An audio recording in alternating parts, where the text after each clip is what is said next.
घेणारच या भूमिकेशी ठाम असून सरकारवरती प्रचंड मोठा दबाव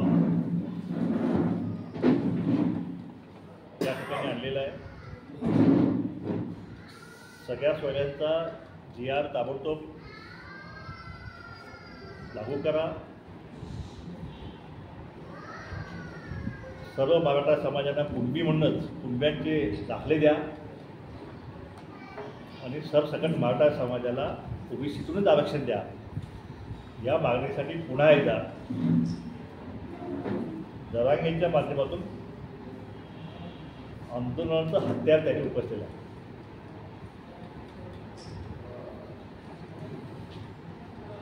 जरांगेच्या मराठवाड्यामध्ये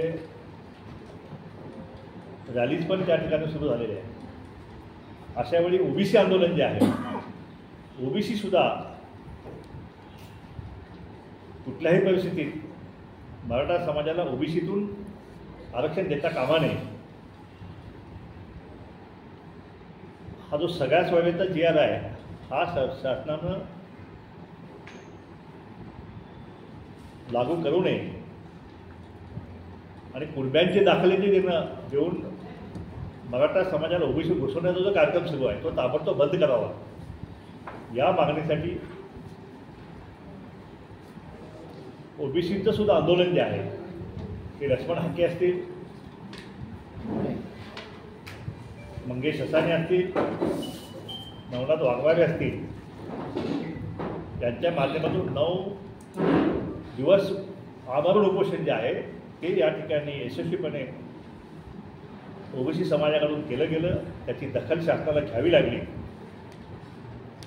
त्या माध्यमातून सर्वपक्षीय बैठका, त्याचं काय झालं आपल्या सगळ्यांना माहिती आहे, कोण आलं नाही गेलं, पण त्यातून सरकारला कुठलाही निर्णयापर्यंत जाता आलं नाही हे वास्तव आहे।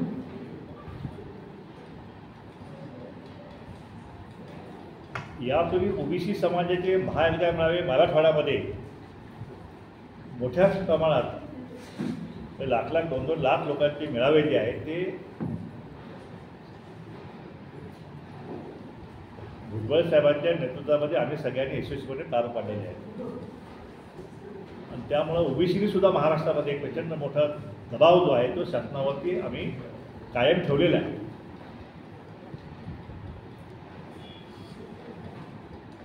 आता हे दुसऱ्या टप्प्यात आंदोलन सुरू आहे, पण त्याच्यामध्ये पश्चिम महाराष्ट्रानं सुद्धा त्यातला सुद्धा ओबीसी समाज जो आहे तो सुद्धा रस्त्यावर उतरण्याची भाषा करत आहे। आता उतरण्याच्या तयारीमध्ये आहे आणि त्याचीच तयारी म्हणून सांगलीमध्ये या ठिकाणी आज ओबीसी समाजातील सर्व पक्षातील नेते मंडळी, मग जिल्हा परिषद सदस्य असतील, माजी जिल्हा परिषद सदस्य असतील, पंचायत समिती सदस्य असतील, नगरसेवक असतील, आजी माजी नगरसेवक, महापौर स्वतः त्या ठिकाणी सांगलीच्या संताताई खोत त्या ठिकाणी उपस्थित होत्या, विष्णू माने वगैरे असे अनेक नेते मंडळी जे आहेत या ठिकाणी उपस्थित होते। आणि आज या मेळावा यशस्वी करण्यासाठी फार सखोल अशी चर्चा जी आहे त्या ठिकाणी झाली। अनेक समाजाचे नेतेसुद्धा या ठिकाणी उपस्थित होते आणि सर्वांनी मिळून हा मेळावा जो आहे हा एक ऐतिहासिक मेळावा म्हणून जो आहे ओबीसीच्या राजकीय लढ्यातील एक मोठं पर्व म्हणून हा मेळावा यशस्वी करण्याचं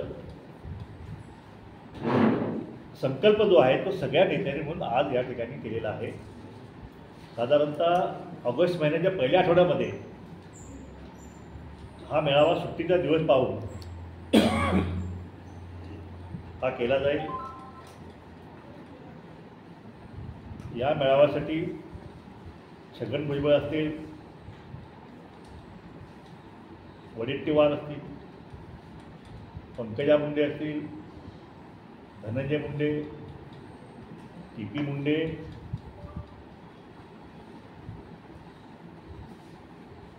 त्याचप्रमाणे कुणबी समाजाचे नेते बावकर साहेब, चंद्रकांत बावकर, GD तांडेल, महादेव जानकर, पडळकर हे सगळे मंडळी आहेत जे ओबीसीचं नेतृत्व करतायत। त्या सगळ्या नेत्यांना घेऊन एका व्यासपीठावर सगळे नेते आणून हा ओबीसीचा महाएल्गार जो आहे तो सांगलीमधून करण्याचा निर्धार घेऊन जरांगेंच्या आंदोलनाला प्रति आव्हान जे आहे तो सांगलीतला ओबीसी समाज जो आहे तो करण्याचा निर्धार आजच्या बैठकीत झालेला आहे. अगदी शिस्तबद्धप्रमाणे अतिशय शांततेनं हा मेळावा जो आहे तो मेळावा पार पडणार आहे. या मेळाव्याचे निमंत्रक म्हणून या ठिकाणी संगीताताई खोत, माजी महापौर, विष्णू माने, माजी नगरसेवक संग्राम माने, सुनील गुरव इत्यादी जी निमंत्रण कमिटी असेल त्याप्रमाणे या मेळाव्याची संयोजन समिती जी आहे ती 51 जणांची सुकाणू समिती जी आहे ती या ठिकाणी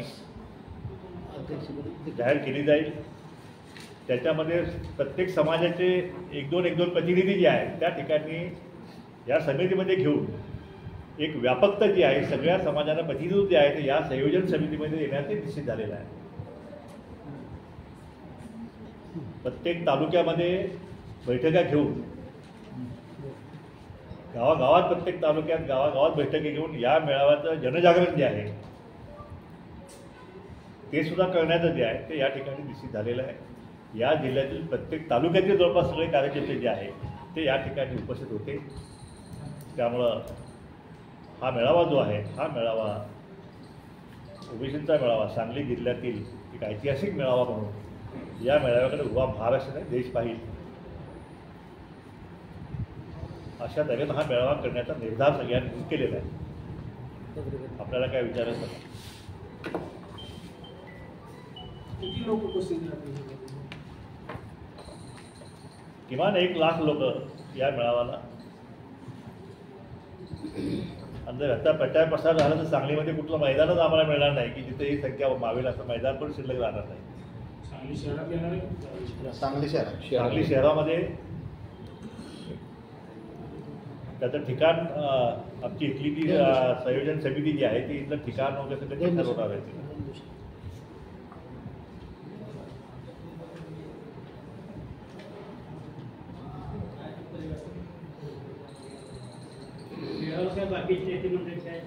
बोललं ना राज्यभर नेतृत्व करणारे पक्ष सोडून सगळे पक्षविरहित हा मेळावा आहे.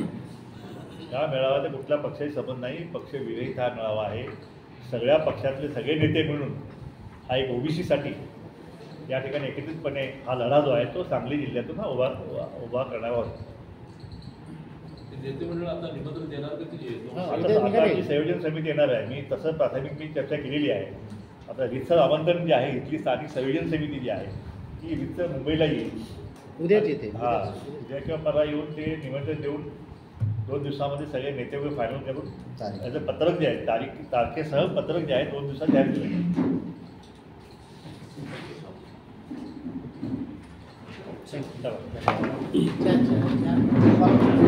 चहा सांगितलं काय वेगळं घ्यायचं.